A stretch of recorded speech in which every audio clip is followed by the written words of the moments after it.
Hey guys, it's Jimblade8304 here, and today we're taking a look at set 71863 Zilvar and Grimtak. This set has 232 pieces. Will release for $20 in North America on August 1st. I got this early, I bought it from overseas. And the set has 3 minifigs, 2 of which are exclusive, being Nia and Zilvar. We'll get into the figures later on, but first we'll take a look at the build. Bringing the build in a little bit closer, it does look pretty nice in my opinion. I think it looks good. It's a solid little dragon style animal. I believe this is supposed to be a cross between a dragon and a gorilla, if I'm not mistaken, from what I've heard in the rumors, or something like that. When the original set descriptions were coming out, they just called this a dragon beast. So, we're going to go with that. I don't know what Grimtak is here. Will we ever know? It's hard to say. We might not. But it does look good. It uses dark red, white, and dark gray as its primary colors, with a little bit of black and gold mixed in, which I think looks pretty good. The tail is built up like a mace, like something you would see on an ankylosaurus if you guys are into dinosaurs. And the back legs do have posability. We'll get into that. The front legs are a little more limited than I would like, but not bad here. The head can also move a decent amount, not a whole lot like you would probably want, because it is stopped by that piece right there.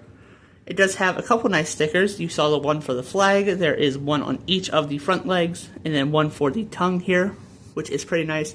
This is bringing back the piece from the Rising Dragon things, and also it was the top of the tournament Temple City, and it was also on a set from summer of last year, which I think looks pretty nice here, in my opinion. It recolored in white, which we saw again last year in the summer.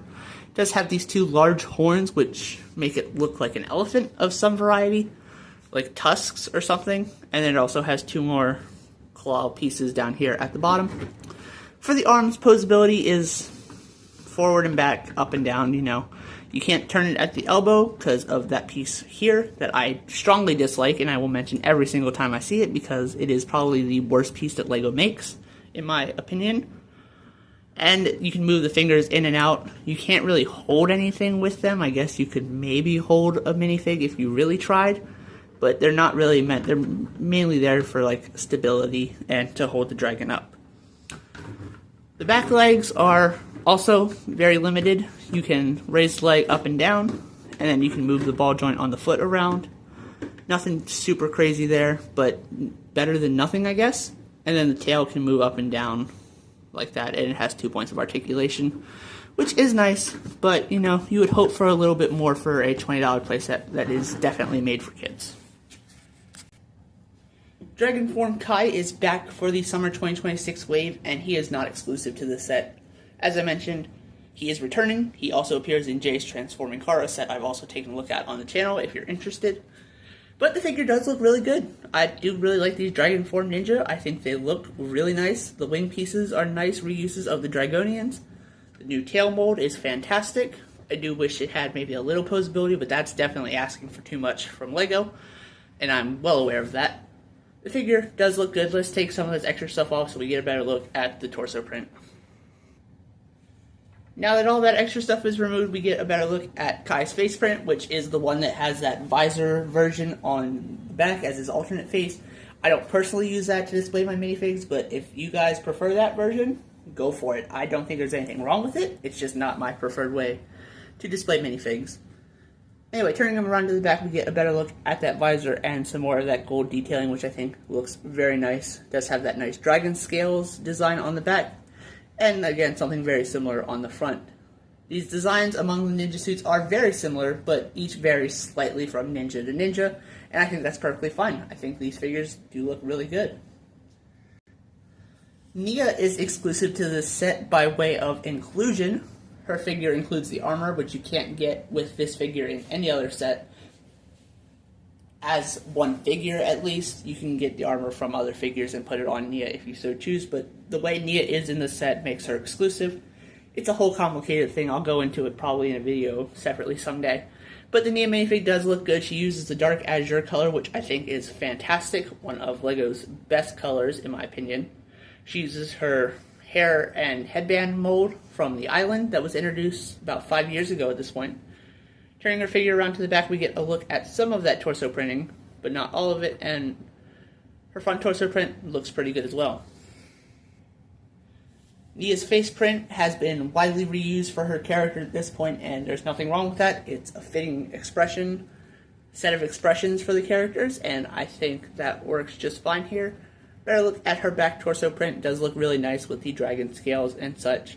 I think it looks really good, and it's definitely a solid figure. I quite like these suits, and I like this color combination for Nia. Our third and final minifig is the title character of the set, being Zilvar.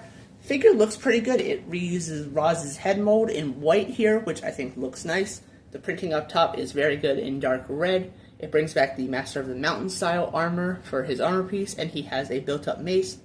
He also gets one of these side sword sheaths in dark red in this set. You can get them in dark red or black, I believe. This set comes with a dark red one, which I think looks good, and I have the katana in there, just as, because I prefer my figures to not hold two weapons at once if they don't have to. But his printing does look really good. We'll take some of the stuff off to get a better look at it. With his head and armor removed and his mace out of the way, we get a better look at that front torso print, which I think does look really good. It does continue very nicely into the legs if you don't have that extra hip attachment there, which I think is fine. I think it looks good if you don't have that, or if you do, I think it still looks fine either way. And turning it around to the back, he does have some very nice printing on there. The white is printed very nicely on the gunmetal gray.